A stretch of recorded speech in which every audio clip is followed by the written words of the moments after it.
From the moment I was a kid, dreams had always been vivid, so much so that sometimes I struggled to tell where dreaming ended and reality began. But one dream, when I was 17, changed everything and made me realize that sometimes dreams are more than just random images. It started on a quiet Sunday night when I fell into a deep sleep and found myself standing in my childhood home, the one I hadn't lived in for years. The house was dark, but the hallway was lit faintly by a flickering light bulb that hummed ominously overhead. I was alone, yet I could hear whispers from the shadows, voices calling my name, warning me of something terrible coming. In the dream, I saw a figure standing at the end of the hall, its face blurred, but I felt a cold dread radiating from it. Suddenly, the figure stepped forward and pointed to the basement door, which slowly creaked open. I tried to move, but my body was frozen, trapped in that moment. The door slammed shut and the whispers turned into screams as the lights exploded into darkness.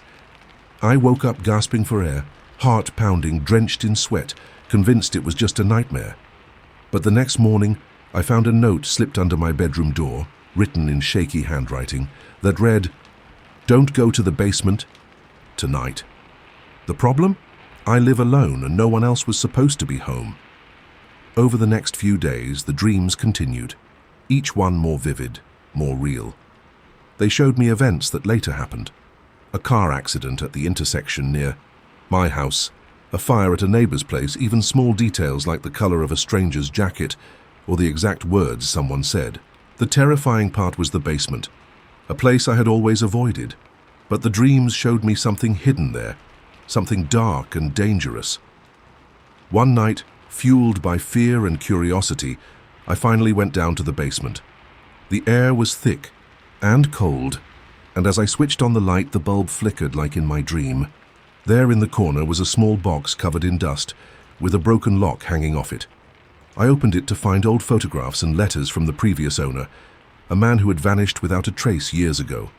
The letters spoke of voices and visions, warning him of an impending disaster that never came.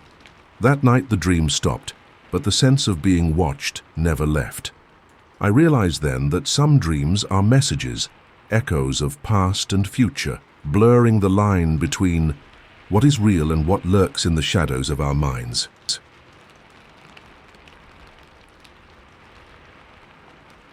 For months I was trapped in the same nightmare, one that would start every night with an unbearable sense of déjà vu and end with me waking in a cold sweat, heart racing as if I'd run a marathon. At first, it was just a dream about a small dimly lit room with peeling wallpaper, an old rocking chair swaying slowly in the corner, and a shadowy figure sitting in it. Every time I would find myself walking down a narrow hallway, each step echoing louder, the walls closing in until I reached the door to that room. The door was always slightly ajar, revealing that same dark figure, its face never visible, but I could feel its eyes burning into me. No matter how hard I tried to scream or run, I was frozen, helpless in the dream's grip. What made it worse was the creeping feeling that something wasn't just wrong in the dream. It was wrong in real life. I started noticing strange things during the day. Objects in my room slightly out of place, unfamiliar scratches on the walls, and worst of all, that faint scent of old wood and dampness that seemed to follow me wherever I went. One night, after weeks of this torment, I woke up gasping to find a note on my bedside table, written in my own handwriting but filled with words I didn't remember writing. "Don't open the door." My rational mind screamed that it was impossible. I live alone, no one had been in my room. But the message felt urgent, real. As days passed, the nightmare grew more vivid, and strange symbols began to appear etched into my skin when I woke, faint but undeniable. Desperate, I researched sleep paralysis and nightmares, but nothing fit what I was experiencing. Finally, I confided in a friend who suggested a ritual to confront the nightmare, to face the shadow. That night, I tried. When the dream came, I walked to the door, took a deep breath, and pushed it open. The room inside was empty, except for the rocking chair, now still. Then the shadow rose, revealing a face twisted in pain and sorrow. It was me, or at least a version of me, trapped in endless torment. The shadow spoke without words, a feeling of warning and regret washing over me. I woke up with tears streaming down my face, the message clear. The nightmare was not just a dream, but a warning from my subconscious about something in my waking life I had been ignoring. A trauma, a loss, or a fear I needed to confront before. It consumed me. From that night on, the nightmare stopped, but the lesson stayed. Sometimes our dreams carry truths that we dare not face when awake.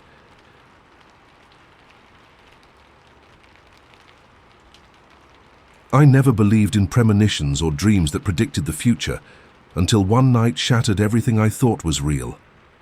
It began with a recurring dream so vivid and terrifying that it followed me into my waking hours, blurring the boundaries between sleep and reality. In the dream, I stood in the middle of my city's main street, but something was wrong.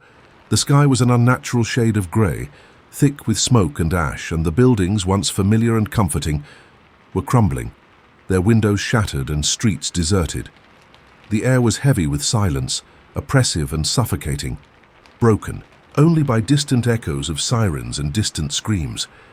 I saw people running, some desperate, some resigned, but none looked at me. In the dream, I was a silent observer, trapped, unable to intervene or escape. Night after night, the same scene played out, each time with more detail.